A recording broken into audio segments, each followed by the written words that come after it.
Welcome to my little video about front load washers with leaks. And so this one is what, model 110-4532600 Kenmore. And so what I did is I had a hard time pulling the soap drawer out. It was sticking, and I pulled the whole thing out and the slider out, and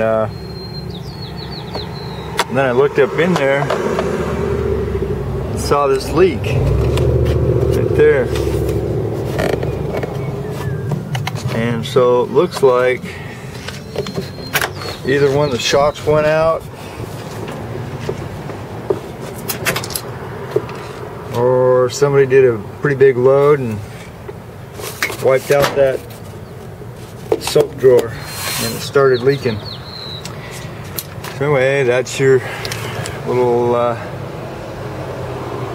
tip on leaky front load washers.